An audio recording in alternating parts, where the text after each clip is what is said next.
खबर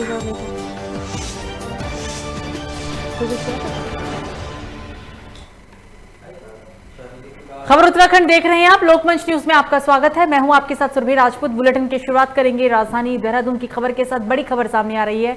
मुख्यमंत्री तीरथ सिंह रावत पहुंचे गांधी शताब्दी जिला चिकित्सालय। कोरोना की तीसरी लहर से बचाव को सरकार की पहल शुरू हो गई है। सीएम ने किया टीकाकरण कार्यक्रम का शुभारंभ। बच्चे निःशुल्क टीकाकरण की प्रक्रिया शुरू हो गई है। बच्चों को लगाया जाएगा न्यूमोकोकल टीका लगाया जाएगा। निमोनिया, दिमाग के इन्फेक्शन से बचाव में ये टीका काम करेगा। नियमित टीकाकरण कार्यक्रम में निःशुल्क उपलब्ध होगा टीका। तो राजधानी देहरादून से इस वक्त की बड़ी खबर आपको बता रहे हैं, जहां मुख्यमंत्री तीरथ सिंह रावत पहुंचे गांधी शताब्दी जिला चिकित्सालय।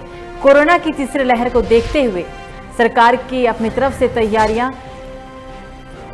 जोरों शोरों से चल रही है। सीएम ने इस दौरान एक टीकाकरण कार्यक्रम का शुभारंभ भी किया। इस चिकित्सालय में बच्चों को निःशुल्क टीकाकरण कराया जाएगा। बच्चों को लगाया जाएगा न्यूमोकोकल टीका। न्यूमोनिया, दिमाग के इन्फेक्शन से बचाव करने के लिए टीकाकरण ये काम करेगा और नियमित टीकाकरण कार्यक्रमों में निःशुल्क उपलब्ध होगा टीका।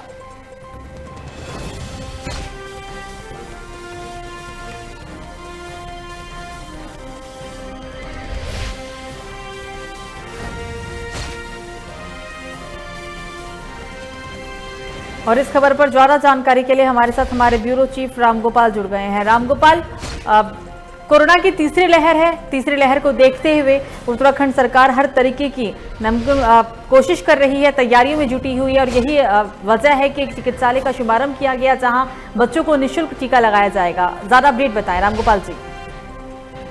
बिल्कुल, देखिए कोरोना की तीसरी लहर को लेकर जिस तरीके से प्रदेश सरकार अलर्ट है, तो साथ में कहीं ना कहीं जिस तरीके से जो तैयारियां प्रदेश सरकार द्वारा की गई है, क्योंकि तीसरी लहर जो है वो बच्चों में जो है देखने को मिलेगी, तो उसको लेकर के प्रदेश के जो मुखिया हैं तीरथ सिंह रावत, उनके द्वारा गांधी शताब्दी जो हॉस्पिटल है उसका में जो है शुभारंभ किया गया है और साथ में जो टीके को लेकर के एक व्यवस्था जो है वहाँ बनाई गई है। तो ये बच्चों को जो है टीके लगाए जाएंगे जिससे कि कोरोना की तीसरी लहर जो है वो बच्चों तक जो है प्रभावित ना कर सके। बिल्कुल रामगोपाल, तमाम जानकारी के लिए आपका शुक्रिया।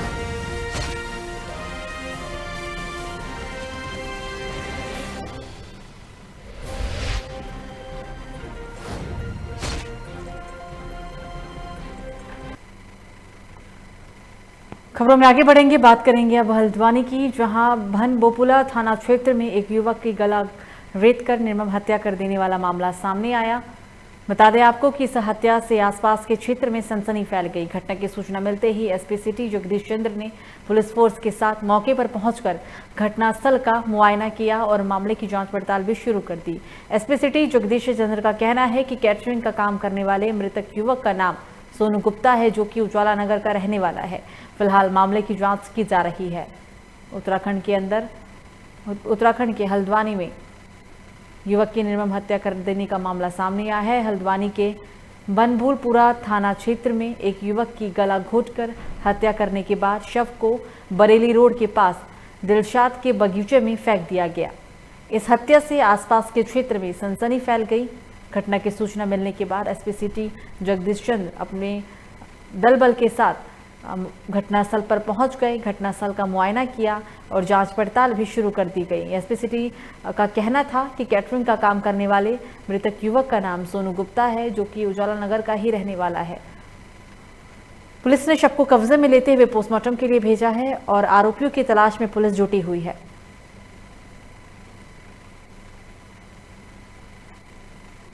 बरेली रोड एक बगीचे पे आज सुबह एक शव के होने का पता चला। पुलिस बनभूलपुरा की मौके पे पहुंची है। शव की शिनाख्त हो गई है। सोनू नाम के एक व्यक्ति की है, जो कि उजाला नगर का रहने वाला है। जो प्रथम दृष्टया बॉडी के एग्जामिनेशन पे जो चीज़ पता चल रही है उसमें गले में निशान है रस्सी के। ऐसा प्रतीत होता है कि इसकी हत्या की गई है। परिजन यहाँ पे उपस्थित हैं। पंचायतनामे की कार्रवाई चल रही है। पोस्टमार्टम के बाद ही मृत्यु का सही कारण पता चलेगा और परिजनों की तहरीर के आधार पर इसमें अग्रिम विधिक कार्रवाई की जाएगी। खबर हरिद्वार से, जहां मुख्य स्वास्थ्य अधिकारी कुंभ मेला अर्जुन सिंह सेंगर ने लोगों से अपील करते हुए कहा है कि सरकार की तरफ से भले ही हरिद्वार वासियों को, व्यापारियों को कुछ छूट दे दी गई हो, लेकिन अभी भी सभी लोगों को सावधानी बरतनी होगी।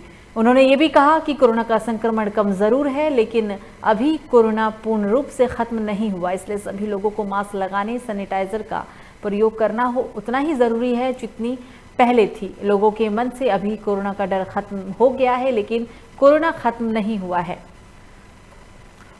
और इस खबर पर ज्यादा जानकारी के लिए हमारे साथ उत्तराखंड स्टेट हेड मनीष कागरान जुड़ गए हैं। मनीष, वाकई बात सच है कि कोरोना का प्रकोप तो कम हुआ, लेकिन कोरोना अभी खत्म नहीं हुआ है, तीसरा पीक भी बाकी है और ये कहा नहीं जा सकता कि कोरोना पूरी तरीके से पूरे विश्व में कब खत्म होगा। ऐसे में अपील किया जा रहा है कि लोग कोरोना गाइडलाइन का पालन करें, लेकिन क्या धरातल स्तर पर लोग कोरोना गाइडलाइन का पालन करते हुए नजर आ रहे हैं? क्या कुछ हालचाल है वहां का, मनीष? हाँ सुरभि, बिल्कुल मैं बता दें, धर्मनगरी हरिद्वार के अंदर अगर हम पूरे उत्तराखंड की बात करें तो उत्तराखंड के अंदर 3 दिन की यानी सोमवार, बुधवार और शुक्रवार को बाजार खोलने की अनुमति दी है, सुबह 8 बजे से लेकर 5 बजे तक। इसके अलावा भी अगर हम बात करें, पर जिस तरीके से बाजार व्यापारियों ने प्रदर्शन करा और प्रदर्शन करने के बाद सरकार थोड़ा सा प्रेशर में आई, उन्होंने बाजार खोलने की अनुमति दी, पर उसके अलावा भी जो जनता है, जनता को सोचना पड़ेगा कि एकदम बाहर ना निकले। पर जिस तरीके से बाजार खोलने की अनुमति दी है, जनता बाहर निकल रही है। अगर हम धर्मनगरी हरिद्वार की बात करें तो सुरभि इस समय यहाँ पर पर्यटन जो है, जो यात्री है जो दूसरे राज्यों से, वो लगातार यहाँ पर बढ़ रहे हैं और यहाँ पर उनकी संख्या काफी मात्रा में देखी जा रही है। क्योंकि अगर हम दिखाएं कि वहां की जो पार्किंग है जो खाली पड़ी थी वो पूरी खचाखच भरी हुई है धर्मनगरी हरिद्वार के अंदर। तो कोरोना में जैसी ही छूट मिली, लोग बाग धर्मनगरी की तरफ दौड़ते हुए चले आए। ये एक खतरे की बात भी है। और देखा जाए तो जिस तरह के जो लोग हैं यहाँ पर सोशल डिस्टेंस का पालन नहीं कर पा रहे हैं, जो बाहर के जो यात्री आ रहे हैं वो मास्क नहीं पहन रहे हैं, लापरवाही का दौर है। तो ये भी एक महसूस हो रहा है कि जल्द ही ऐसा ना हो कि उत्तराखंड के अंदर तीसरी लहर जल्दी देखने को मिले। तो इसलिए जो अधिकारी हैं यहाँ के, वो ये अपील भी कर रहे हैं लोगों से कि अगर छूट दी गई है सरकार ने, अगर 3 दिन भी छूट दी गई है व्यापार बाजार खोलने के लिए, तो ऐसा ना हो कि लोग बाहर निकले, बेवजह बाहर घूमे और सोशल डिस्टेंस का पालन न करे, मास्क ना पहने। तो फिर भी जनता को ये नहीं पता है और वो खुल करके आ रही है, इस तरह से बाजारों में निकल रही है, भीड़ यहाँ पर देखने को मिल रही है काफी मात्रा में। और कहीं ना कहीं ऐसा लग रहा है कि ये जो सरकार ने जो छूट दी है, ये कहीं ना कहीं इसका भुगतान करने को मिल सकता है, आगे देखने को मिलेगा। सुरभि, बिल्कुल मनीष, जिले को भी अनलॉक किया गया, अब दुकानें भी खुल सकेंगी, हालांकि एक समय अवधि इसमें जरूर लगाया गया है। तो क्या लोग कोरोना गाइडलाइन का पालन करते हुए नजर आ रहे हैं? क्योंकि अगर लोग लापरवाही बरतेंगे तो संभालना मुश्किल होगा, क्योंकि कोरोना अभी गया नहीं है, प्रकोप कम है सिर्फ। तो ऐसे में आपने क्या देखा वहां पर, लोग क्या कोरोना गाइडलाइन को पालन करते हुए दिख रहे हैं? मास्क लगाया जा रहा है अभी भी लोगों के द्वारा, मनीष? हाँ सुरभि, जिस तरीके से सरकार ने भी जो व्यापारियों की बात सुनी है कि व्यापार ठप था, कि सुबह 7 से लेकर 10 बजे तक की दुकानें खोलनी थी, फिर 11 बजे हो गई है। पर जिस तरीके से व्यापारियों की बात सुनी है सरकार ने, उसके बाद सुबह 8 बजे से लेकर शाम के 5 बजे तक दुकानें खोलने का व्यापारियों को मौका दिया है। पर वो भी सिर्फ एक वीक में 3 बार, जो अलग अलग दिन बनाए हैं। पर इसके अलावा ये जनता को समझना पड़ेगा, जो ये हरिद्वार धर्मनगरी के लोगों को समझना पड़ेगा, पूरा उत्तराखंड के वासियों को समझना पड़ेगा कि एकदम इस तरीके से बाहर ना निकले। और अगर बाहर निकलेंगे, भीड़ रहेगी, तो इसकी संख्या बढ़ने की और संभावना है। और यहाँ पर ये देखा जा रहा है कि लोग बाग, अगर हम बात करें गंगा घाटों की बात करें, यात्रियों की बात करें, कि शनिवार और इतवार, आज इतवार है, तो आज भी बहुत भीड़ हरिद्वार धर्मनगरी में देखी गई। और दूसरे राज्यों से लोग यहाँ पर काफी आ रहे हैं, जो कि एक खतरा है अगर देखा जाए। जिस तरीके से लापरवाही से यहाँ पर जो यात्री हैं वो घूम रहे हैं, मास्क नहीं पहन रहे हैं, तो एक संकेत, एक गलत संकेत की तरफ जाएगा। और आने वाले समय कोई ना कोई घटना घटे या कोई इस तरह की संभावना भी हो सकती है कि जो उत्तराखंड के अंदर तीसरी लहर जल्दी देखने को मिल जाए। क्योंकि इससे पहले कुंभ भी था, कुंभ में भी यही सब सिस्टम बना रहा सुरभि। और अब इस तरीके से जो दूसरे राज्य से जो लोग आ रहे हैं धर्मनगरी हरिद्वार की तरफ, क्योंकि एक सुरभि ये भी रहता है कि जैसे अनलॉक हो गया तो लोग बाग एकदम निकलने की कोशिश करेंगे। लोगों को समझना पड़ेगा कि एकदम बाहर ना निकले, थोड़ा सब्र बना के रखें, ऐसा ना हो तीसरी लहर बहुत जल्दी देखने को मिल जाए। सुरभि, बिल्कुल मनीष, अभी आपने बोला कि हरिद्वार के अंदर अभी भी लॉकडाउन खुलने के बाद और दुकान खुलने से पहले ही काफी लोगों की भीड़ देखी गई है हरिद्वार में। तो क्या पुलिस प्रशासन भीड़ को नियंत्रण करने में असफल है? पुलिस प्रशासन क्या गश्त नहीं कर रहा है जिले के अंदर? देखिए सुरभि, अगर हम बात करें, प्रशासन अपनी तरफ से काम करता है, कोशिश ये रहती है प्रशासन की, सबसे पहले लोगों को समझाया जाए। अगर उसके बाद भी लोग नहीं समझते हैं तो उसके द्वारा चालान की कार्रवाई की जाती है, जिससे कि लोगों को लगे चालान काट करके एक ये रहे कि घरों के अंदर रहे। पर ये हम सबको समझना पड़ेगा, ये उत्तराखंड की जनता को भी समझना पड़ेगा, जो दूसरे राज्य से लोग आ रहे हैं, जो यात्री आ रहे हैं दूसरे राज्य से, उनको भी समझना पड़ेगा, क्योंकि धैर्य बना के रखना पड़ रहा है। क्योंकि ये भी देखा जाए कि जिस तरीके से जो जितना लॉकडाउन लगा हुआ था उसमें लोग घरों के अंदर थे, उब गए थे।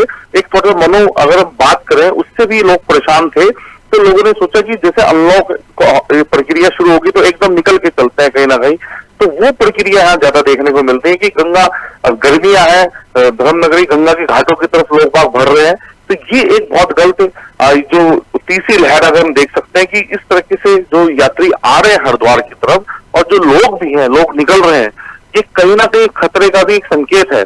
अब प्रशासन भी इसमें तेजी लाएगा, क्योंकि आपको बताएं सुरभि कि आज हरिद्वार के अंदर ही हम बात करें कि हरिद्वार के अंदर कई सारी दुकानें थी जो सुबह से खुलने शुरू होगी, जबकि इतवार में दुकानें नहीं खुलनी थी।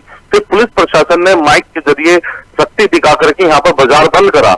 और इसको जो व्यापारी लोगों को भी समझना पड़ेगा, थोड़ा सा धैर्य और बना के रखना पड़ेगा, नहीं तो ऐसा ना हो कि उत्तराखंड के अंदर जो तीसरी लहर की जो हम बात कर रहे हैं, जो डॉक्टर बात कर रहे हैं, जो साइंटिस्ट बात कर रहे हैं, WHO बात कर रहा है जो तीसरी लहर की, वो ऐसा ना हो कि उत्तराखंड के अंदर जल्द देखने को मिल जाए अगर इसी तरह के हालात रहे।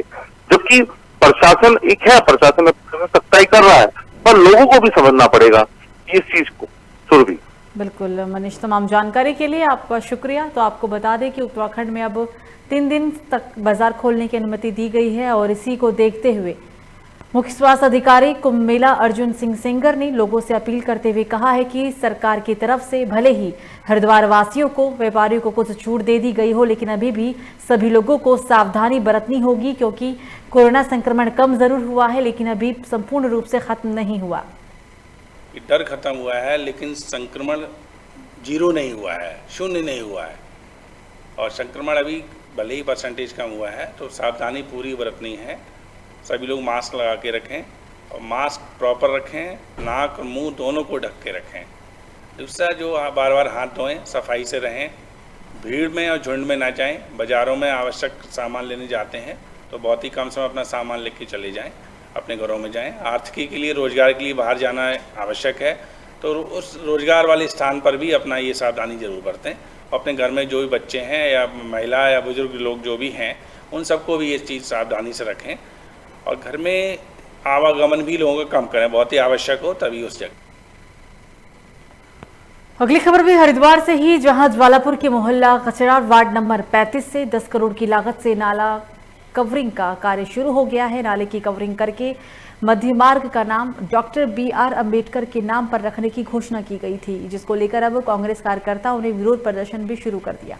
कांग्रेस नेता विशाल राठौर ने बीजेपी प्रदेश अध्यक्ष मदन कौशिक पर आरोप लगाते हुए कहा है कि बीजेपी प्रदेश अध्यक्ष ने बाबा साहेब भीमराव अम्बेडकर की बेइज्जती करने का काम किया। अगर बाबा साहेब के प्रति श्रद्धा है तो रानीपुर मोड़ से लेकर जटवाड़ा पुल आने वाली रोड का नाम तत्काल प्रभाव से भीमराव अम्बेडकर रख देना चाहिए। विशाल राठौर का ये भी कहना है कि भाजपा सरकार की कथनी और करनी में बहुत अंतर है। तो बीजेपी प्रदेश अध्यक्ष ने बाबा साहेब भीमराव अम्बेडकर की बेइज्जती करने का काम किया, ये कहना था उनका। अगर बाबा साहेब के प्रति उनकी श्रद्धा है तो रानीपुर मोड़ से लेकर जटवाड़ा पुल आने वाली रोड का नाम तत्काल प्रभाव से भीमराव अम्बेडकर रख देना चाहिए। विशाल राठौर ने यह भी कहा है कि भाजपा सरकार की कथनी और करनी में बहुत अंतर है। बाबा साहब भीमराव अम्बेडकर जी की बेइज्जती करने का काम यहाँ के शहरी विधायक मदन कौशिक जी ने, प्रदेश अध्यक्ष मदन कौशिक जी ने किया। उन्होंने हरिद्वार ज्वालापुर BHL से जो नाला निकल रहा है उस और कस्सा बांध तक जाकर वो नाला मिल रहा है, उस गंदे नाले के ऊपर उन्होंने जो रोड का निर्माण कार्य शुरू कराया है उसका नाम उन्होंने भीमराव अम्बेडकर रोड रखा है, जिसकी हम कठोर शब्दों में निंदा करते हैं। और मदन कौशिक जी से कहते हैं कि आप अगर इस रोड का बाबा साहब के प्रति श्रद्धा रखते हैं तो आप तत्काल प्रभाव से रानीपुर मोड़ से लेके पुल जटवाड़ा तक की रोड का नाम बाबा साहब भीमराव अम्बेडकर रोड रखें, तो हम आपको समझेंगे कि आप बाबा साहब को एक अच्छी श्रद्धांजलि दे रहे हैं। 3 दिन तक बाजार खोलने की अनुमति दी गई है और इसी को देखते हुए मुख्य स्वास्थ्य अधिकारी कुंभ मेला अर्जुन सिंह सेंगर ने लोगों से अपील करते हुए कहा है कि सरकार की तरफ से भले ही हरिद्वार वासियों को, व्यापारियों को कुछ छूट दे दी गई हो, लेकिन अभी भी सभी लोगों को सावधानी बरतनी होगी, क्योंकि कोरोना संक्रमण कम जरूर हुआ है। और घर में आवागमन भी लोगों का कम करें, बहुत ही आवश्यक हो तभी उस जगह। तो खबर लालकुआ से, जहां बीते महीने पंतनगर निवासी व्यक्ति की तरफ से किच्छा विधानसभा क्षेत्र के पंतनगर स्थित गोविंद वल्लभ पंत विश्वविद्यालय की सरकारी भूमि और पंतनगर किच्छा स्टेशन हाईवे पर अवैध अतिक्रमण को लेकर हाईकोर्ट ने में दायर जनहित याचिका पर सुनवाई करते हुए हाईकोर्ट की पीठ ने डीएम उधम सिंह नगर को नगला किच्छा स्टेट हाईवे 44 और वीवी स्वामित्व की भूमि पर अवैध अतिक्रमण हटाकर 23 जून को कोर्ट में रिपोर्ट पेश करने का आदेश दिया था, जिसके बाद से ही भूमि पर काबिज लोगों में हड़कंप मच गया है। इस मामले में विश्वविद्यालय प्रशासन ने भूमि पर काबिज 62 अतिक्रमणकारियों को नोटिस जारी कर अतिक्रमण हटाने के निर्देश दिए। मामले की जानकारी मिलते ही क्षेत्र विधायक राजेश शुक्ला ने पंतनगर पहुंचकर लोगों की समस्याओं को सुना और उन्हें आश्वासन दिया कि जल्दी वो प्रशासन से बातचीत कर कोई ठोस कार्रवाई करेंगे। विधायक राजेश शुक्ला का ये भी कहना है कि वहां न्यायालय पूरा सम्मान करते हैं, वो न्यायालय का पूरी तरीके से सम्मान करते हैं। न्यायालय हमेशा जनहित में फैसला सुनाती है, लेकिन कुछ लोग अपने हित व दूसरे हित के आहित और राजनीतिक फायदे के लिए पीआईएल दायर करते हैं, इसलिए न्यायालय को विचार विमर्श करना चाहिए। इन्होंने पीआईएल डाली है, उनको सड़क पे हुए अतिक्रमण की चिंता नहीं है। अगर ऐसा होता तो वो स्टेट हाईवे की चौड़ाई के अनुसार उसको खाली कराने की बात करते, लेकिन उन लोगों ने जो मामले जो नंबर खंती के थे और त्रुटिवश पीडब्ल्यूडी में दर्ज हो गए, जो नंबर खंती के थे और त्रुटिवश तराई स्टेट फॉर्म में दर्ज हो गए, उन नंबरों को भी शामिल करते हुए जिस तरह से रेट दाखिल की है, उससे लगता है कि इस रेट के पीछे पॉलिटिकल कारण है। क्योंकि नगला और पंतनगर को नगर पालिका बनाने का निर्णय हमारी सरकार ने लिया था, हमारे माननीय मुख्यमंत्री जी ने घोषणा की थी और हम लोगों ने उस पर काम किया है। तो मुझे लगता है कि विपक्षी पार्टी के लोगों ने जो नहीं चाहते थे कि भारतीय जनता पार्टी को और हमारी सरकार का श्रेय मिले, राजेश शुक्ला को श्रेय मिले, उन लोगों ने ही मुझे लगता है कि ये रेट डलवाई है। क्योंकि छन के जो खबरें आ रही हैं वो ये आ रही हैं कि इस पीआईएल के पीछे पॉलिटिकल कारण है। खबर लक्सर से, जहां बीती रात कोतवाली की सुल्तानपुर चौकी के एसआई मनोज कुमार सिपाही संदीप समवाल के साथ गश्त कर रहे थे। इस दौरान उन्होंने लक्सर सुल्तानपुर रोड पर बेगमपुर पुलिस के पास पैदल आ रहे युवक को रोक लिया। युवक की तलाशी के दौरान पुलिस को युवक के पास से स्मैक बरामद हुआ। इस मामले की जानकारी सीओ विवेक कुमार को दी गई। सीओ के मौके पर पहुंचने के बाद युवक के पास से 5.2 ग्राम स्मैक बरामद हुआ है। पुलिस ने मुकदमा दर्ज कर आरोपी जुनैद उर्फ अंबानी के खिलाफ मुकदमा दर्ज कर लिया। युवक सुल्तानपुर का रहने वाला बताया जा रहा है।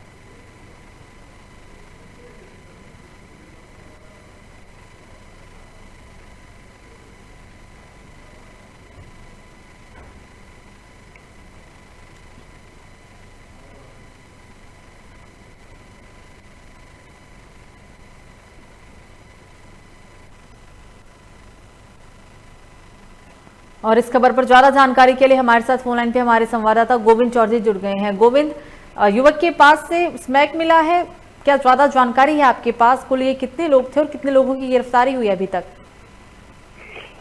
सुरभि, बताना चाहूंगा, लक्सर में जो है नशे का कारोबार अपनी चरम सीमा पर लगातार जारी है। आपने देखा होगा लगातार जो खबरें प्रकाशित हो रही हैं, तो लक्सर में जो है अवैध जो नशे का कारोबार चरम सीमा पर लगातार जारी है। आज भी लक्सर कोतवाली पुलिस ने जो स्मैक के साथ युवक को गिरफ्तार किया है। हालांकि पुलिस जो है अभी तक युवक की पूछताछ में लगी हुई है। इसमें कई लोग और भी शामिल होने की आशंका है। जिस तरह से लगातार अवैध जो नशे का कारोबार है, लगातार जो अंकुश लगाने की बात कर रही है पुलिस, तो कई और लोग भी शामिल होने की जी, मतलब इसमें और कोई लोग शामिल हो सकते हैं गोविंद? बिल्कुल सुरभि, जिस तरह से नशे का कारोबार लगातार अपनी चरम सीमा पर लगातार लक्सर में दिखाई दे रहा, कई बार जो है अवैध नशे के कारोबार पर अंकुश लगाने की बात हालांकि पुलिस कर रही है, लेकिन देखा गया है कि कई बार नशे के कारोबारी धरपकड़ में आए। पुलिस अभी पूछताछ में लगी हुई है और कई भी ऐसे लोग सामने आ सकते हैं जो नशे के जो सौदागर हैं वो पुलिस की गिरफ्त में हो सकते हैं। जी सुरभि। बिल्कुल गोविंद, तमाम जानकारी के लिए आपका शुक्रिया।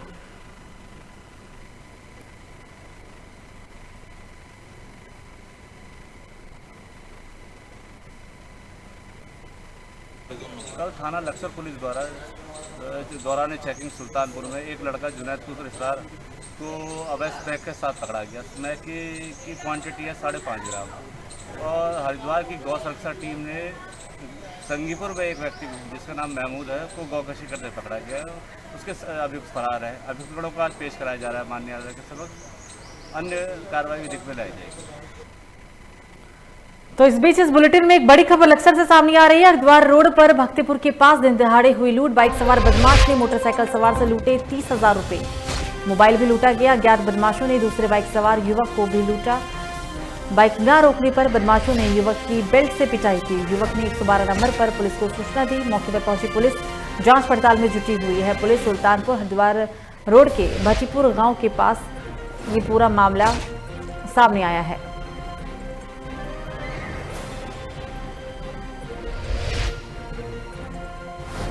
तो हरिद्वार रोड पर भक्तिपुर के पास दिन दहाड़े लूट की घटना को अंजाम दिया गया। एक बाइक सवार युवक से 30,000 रुपए लूट लिए गए। खबरों में आगे बढ़ेंगे अब मसूरी देहरादून मार्ग पर लाइब्रेरी के पास शिफनकोट के पास एक स्विफ्ट कार अनियंत्रित होकर 5,000 मीटर नीचे गहरी खाई में जा गिरी। इस दुर्घटना में कार सवार 4 लोगों में से एक व्यक्ति की मौके पर ही मौत हो गई। घटना की जानकारी देते हुए प्रभारी निरीक्षक राजीव रेथान ने कहा है कि शनिवार को मसूरी से देहरादून जाते हुए लाइब्रेरी के पास शिफनकोट के समीप एक कार अनियंत्रित होकर 500 मीटर नीचे खाई में गिर गई थी। इस हादसे में एक व्यक्ति की मौत हो गई थी जबकि 3 लोग घायल बताए जा रहे हैं। घटना की सूचना मिलने पर रेस्क्यू कर घायलों को खाई से निकालकर अस्पताल में भर्ती करवाया गया।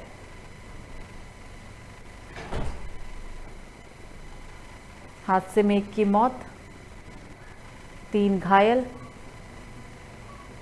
मसूरी देहरादून मार्ग पर लाइब्रेरी के पास शिफनकोट के पास एक स्विफ्ट कार तेज रफ्तार होने के कारण उसका बैलेंस बिगड़ गया और 500 मीटर नीचे गहरी खाई में कार जा गिरी। इस हादसे में एक युवक की मौके पर ही मौत हो गई। इस खबर पर ज्यादा जानकारी के लिए हमारे साथ फोन लाइन पे हमारे संवाददाता शुभम जुड़ गए हैं। शुभम, एक व्यक्ति की मौत हुई थी, 3 लोग गंभीर रूप से घायल बताए जा रहे थे। क्या हालत बनी हुई अभी सभी घायलों की, और ज्यादा जानकारी बताएं शुभम। जी बिल्कुल, बता दो जिस तरीके से गाड़ी का रात को जो है 500 मीटर गहरी खाई में जो मसूरी देहरादून मार्ग पर गिरी थी, इस पर 4 व्यक्ति सवार थे जिसमें 2 पुरुष और 2 महिलाएं थी। इसमें 3 लोगों को जो है गंभीर रूप से चोट लगी है और एक व्यक्ति की मौके पर ही मौत हो गई थी। तीनों जो गंभीर थे उनको जो है हायर सेंटर में रेफर कर दिया गया था और उनकी स्थिति अभी नाजुक बताई जा रही है। जी बिल्कुल शुभम, तमाम जानकारी के लिए आपका शुक्रिया।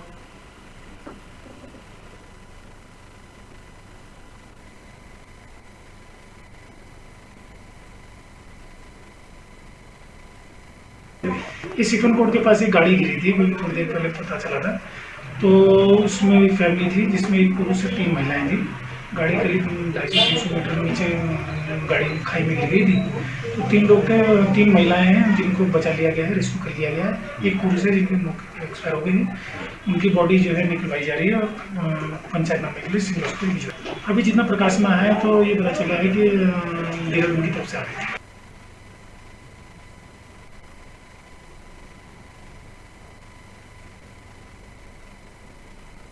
खबरों में आगे बढ़ेंगे। रुद्रप्रयाग में प्रदेश सरकार की ओर से गठित देवस्थानम बोर्ड का विरोध जारी है। केदारनाथ तीर्थ पुरोहित समाज के लोग तीसरे दिन भी बोर्ड के विरोध में मंदिर परिसर में उपवास पर बैठे हुए हैं।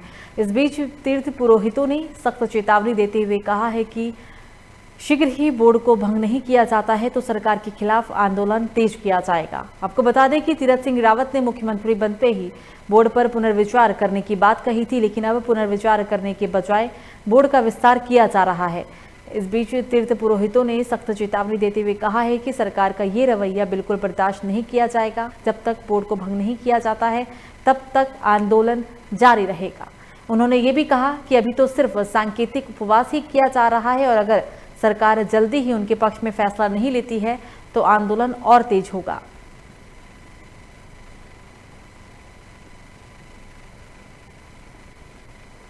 सनातन पूजा पद्धति और स्थानीय हितों पर कुठाराघात करने वाले देवस्थान बोर्ड का शुरू से ही विरोध रहा है। राज्य सरकार से हमें पूरी अपेक्षा थी सरकार इस पर पुनर्विचार कर इसे भंग करेगी, लेकिन सरकार इसका विस्तार कर रही है जिसका हम सभी 4 धाम के पुरोहित विरोध करते हैं और जब तक ये बोर्ड भंग नहीं किया जाता हम सब इसका पुरजोर विरोध करते रहेंगे। जय बाबा केदारनाथ धाम में देवस्थानम के विरोध में मौन उपवास रखा जा रहा है। तो आज मौन उपवास रखा गया था 2 घंटे का और जब तक जो है देवस्थानम बोर्ड रद्द नहीं करती है सरकार, तब तक यह विरोध जारी रहेगा। जय श्री केदारनाथ। जय श्री केदारनाथ। जैसे कि तीर्थपुर समाज केदारनाथ जो देवस्थानम बोर्ड है उसका जो है पुरजोर विरोध करता है। पूर्व में भी जो है हम लगातार जो है इसका विरोध कर रहे हैं और हमारा आज तीसरा दिवस है कि जिस दिन आज हमारा सांकेतिक जो है मौन इस केदारनाथ ज्योतिर्लिंग के प्रांगण में है। हम देवस्थानम बोर्ड जो हम पे रखा गया है हम उसका पुरजोर विरोध करते हैं। जय बाबा केदारनाथ।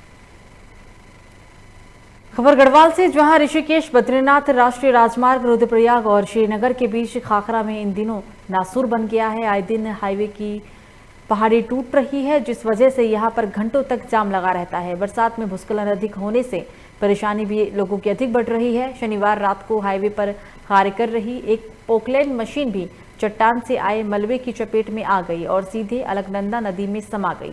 सूचना मिलने पर डीडीआरएफ की टीम मौके पर पहुंची और रात को ही पोकलैंड ऑपरेटर का रेस्क्यू कर उसे अस्पताल में भर्ती करवाया गया।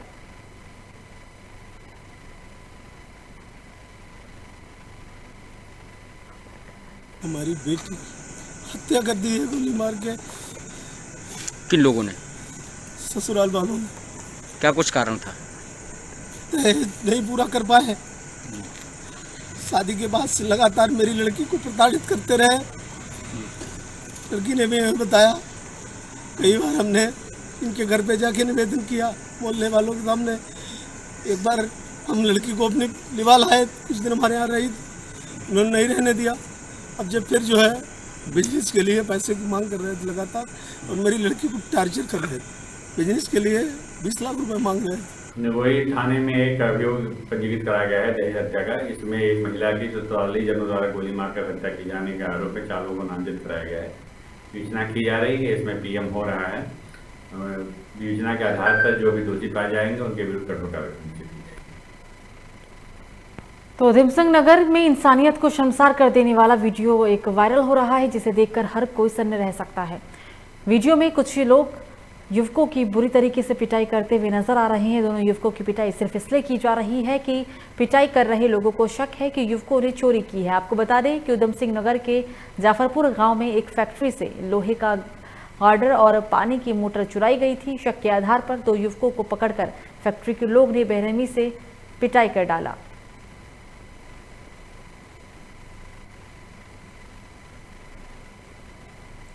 अभी आपके द्वारा ही बताया गया है कि अभी कुछ ऐसा कोई वीडियो वायरल हुआ है। अभी वो वीडियो को अभी हम मंगा के उसकी जांच कर रहे हैं। अगर वास्तव में अगर कोई इस टाइप की घटना घटित हुई है जिनके द्वारा भी एक कृत्य किया गया है, उनके विरुद्ध तत्काल वैधानिक कार्रवाई की जाए। तो खबरों में आगे बढ़ेंगे। विकासनगर कोतवाली क्षेत्र के गुडरीच चाय बागान से एक युवक की हत्या का मामला प्रकाश में आया। घटना की सूचना मिलते ही मौके पर पहुंची पुलिस ने शव को कब्जे में लेकर पोस्टमार्टम के लिए भेज दिया। पुलिस के अनुसार शनिवार की रात करीब 11 बजे सूचना मिली थी कि चाय बागान में हनुमान मंदिर के पीछे एक युवक का शव पड़ा हुआ है। सूचना के आधार पर पुलिस मौके पर पहुंची और शव को कब्जे में लेकर शिनाख्त कराने का प्रयास किया। शव की शिनाख्त सौरभ उर्फ सागर के रूप में हुई है। पुलिस को मौके से डिस्पोजर, गिलास और खाने पीने का सामान मिला है, जिससे अंदेशा जताया जा रहा है कि हत्या के बाद युवक ने किसी के साथ शराब का सेवन किया था। सर ये यहाँ से कल हम तो मैं काम पे जा रखा था, कल 5 बजे यहाँ से गाड़ी लेकर निकला था। ये हमें बाकी की बात का कुछ पता नहीं है। रात को पुलिस आई, पुलिस ने मेरे को जगाया तो हमें पता लगा। कितने बजे पता लगा? 2 बजे करीब। 2 बजे करीब। हाँ, ये देर रात पुलिस को सूचना मिली थी कि गुडरीच चाय बागान के पास एक अज्ञात व्यक्ति का शव पड़ा है। तो सूचना पे पुलिस गई थी। तो इसका नाम जो है सौरभ उर्फ सागर निवासी लक्ष्मीपुर का पता चला है। इसके घर वालों, इसके भाई की तरफ से, रोहित की तरफ से यहाँ मर्डर का मुकदमा लिख दिया है। विवेचना जारी हूँ विकास नगर क्षेत्र के गुडरीच चाय बागान में। अब देख रहे हैं कि देर रात यहाँ पर एक युवक की हत्या हुई है और जो है युवक का नाम सौरभ बताया जा रहा है। और घटनास्थल पर इस टाइम हम खड़े हैं, इनके मामा जी भी खड़े हैं। जरा इनसे जानकारी लेते हैं कि आप ये बताइए, आप लड़के के मामा जी हैं? ये लड़के के मामा जी हैं। अच्छा, तो ये बताइए कि ये लड़का जो है, आप फिर जब मामा है तो जानते ही होंगे इनको, तो क्या क्या घटना हुई, आपको जानकारी है? इस घटना के बारे में मुझे कोई पता नहीं है बाबूजी। अच्छा, तो मैं तो अपने घर पर सोया था यहाँ मुल्कवाड़े में। ठीक। घर मेरा यहाँ मुल्कवाड़े में, लड़का लक्ष्मीपुर में है। तो जब रात को मेरे पास फ़ोन आया कि भाई ऐसे ऐसे करके लड़के ने मेरे को उठाया लड़का भी सो रखा था। तो जब हम आए तो हम यहाँ आए तो यहाँ के देखा तो यहाँ तो कुछ भी नहीं। मैं बल्कि वहाँ रोड पर खड़ा था, रोड पर जब पुलिस वाले लेके चले गए। आपको जानकारी कितने बजे मिली है रात को? हैं? कितने बजे जानकारी मिली है? 10 बजे।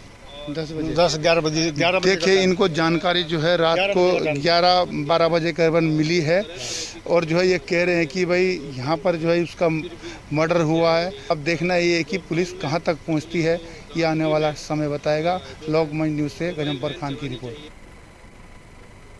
चमोली जिले के कुलसारी क्षेत्र में 1 साल पहले मोबाइल टावर लगवाने के नाम पर एक व्यक्ति से ठगों ने 3.5 लाख रुपए ठग लिए थे। इस मामले में पुलिस ने अभियुक्त को गिरफ्तार भी किया।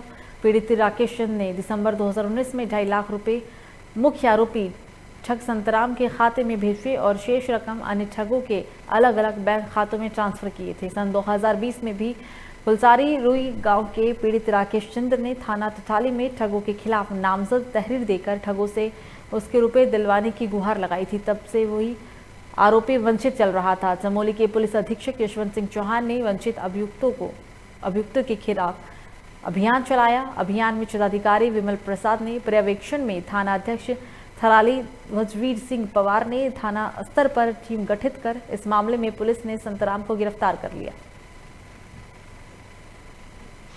दिसंबर की घटना है 2019 की और कुछ एक यूपी का और 2-3 एक हरियाणा का था जो दीपक चंद्र था। इसके माध्यम से मुझे टावर लगाने की बात हुई और कुछ लोगों ने मुझे धोखाधड़ी के मामले में लिया और कुछ पैसे लेकर के मेरे साथ टावर लगाने की बात कही।